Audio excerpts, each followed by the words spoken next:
I'm Zach with TheCHIVE. We are here with Kerri Kenney-Silver at ATX TV TV Festival. I keep getting mixed up. It's the TV Festival. We'll edit There's that. There's an A, there's a T, there's the X. Yeah, all of it. So I want to start, let's talk TV. I want to start with something easy, maybe just what was your favorite show growing up? What TV did you watch? Oh boy, that's loaded. Well, it depends on the genre. Carol Burnett show. Yeah. I'm really not just saying this because of Four Seasons. MASH. Oh, yeah. MASH for me meant I was up past my bedtime. As soon as I heard the theme song, I was in trouble. Uh-oh. But I loved the show.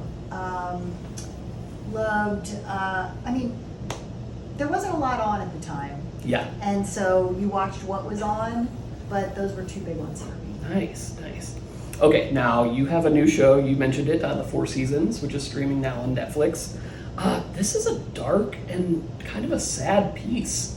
How does an actress like yourself, somebody who comes from a comedic background, how do you approach a project like this? Well, first of all, it was such a dream to get to do a project like this because I've been in the sort of lane of sketch comedy for so many decades. Very happily, very lucky to be there. But I had always hoped that someday I would get to do something that had some grit and some depth and just real grounded. Yeah. And to me, this show it's interesting to hear different people describe it. So your take on it, it's jarring, and it is at times. Yeah. But to me, it's just more like real life, you know? Yeah. Sometimes it is funny, sometimes funny things happen when in the darkest moments, and sometimes it's real dark, so. Absolutely, yeah. And then what drew you to the character of Anne? Because, I mean, seemingly these are some troubled characters. They're unhappy just from the start. So what drew you to a character like that? Well, what drew me to the project in general was the fact that I got the call to do the audition, which I couldn't believe because they could have anybody they wanted. So that was a win for me, just getting to audition. Sherry Thomas, the casting director, saw me in a way that other people I don't think would have taken a chance on me because I sort of the wacky chuckle patch over here in the past. But I loved the movie growing up. Strangely, I was 11 when the movie first came out. It was repeating on cable one summer.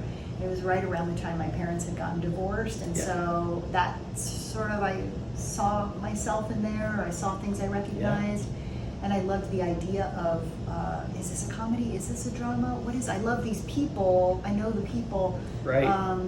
And for me, I'm drawn to and continue to love about the story the fact that the character of Anne gets to take this complete journey. Yeah. And any actor would want to play a character like that who you get to see come full circle. Absolutely, for sure. Now the show season 1 leaves us with this substantial cliffhanger. Is there anything that you can give us about season 2 or leak, as the children say? You know what? I don't have a thing, and I don't want a thing. They have only been in the writer's room for 2 weeks. Oh, wow. Okay, so this they're is new. just breaking stories, and cool. Part of me doesn't even want to know from them as the story develops what it's going to be. It was so incredible in season 1 to just get these scripts.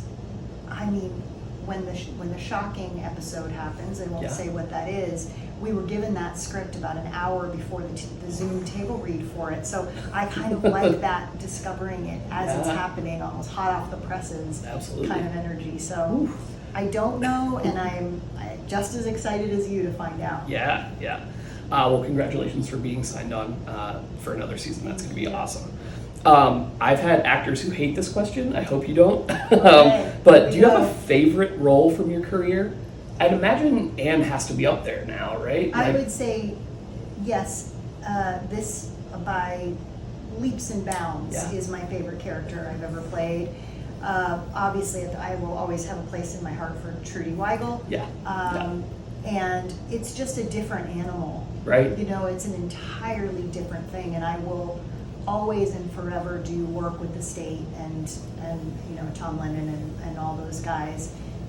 This is just a very different kind of thing that is, like I was saying, a full experience of comedy and drama together. So That's a great way to put it. This is my favorite. Yeah, it's a nice blending of the two. Yeah.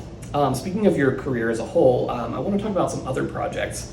You've done quite a bit of voiceover work. What's that process like, and do you have a different sort of approach to diving into animated characters? That's interesting. I always consider animation to be something I am lucky enough to get to do every now and then. I don't consider myself a voice actor, even though I do get to do these great projects sometimes, but that's because my father is sort of the king of kings of voice actors. My dad's the Cocoa Puffs bird, and, oh my God. and he's Lionel, Lord of the Thundercats, and so growing up with that, I would never say that I am, anywhere near a voiceover artist like my dad. But the way I approach characters in voiceover, it's such a singular, in a black booth under a blanket kind of experience that it really, you can go bigger with the character level. Often depends. There are more grounded cartoons now, but so everything starts for me with like posture and how big are we going. Is it just a guest starring role where they want a big punch with a wacky voice or a grating voice that you're not going to have to hear for very long? Or is it the mother that's sort of narrating the story going throughout? It's a different process, obviously, than live action. Definitely. Now, it's so funny you said that because directors, they love to say, take risks, make big choices.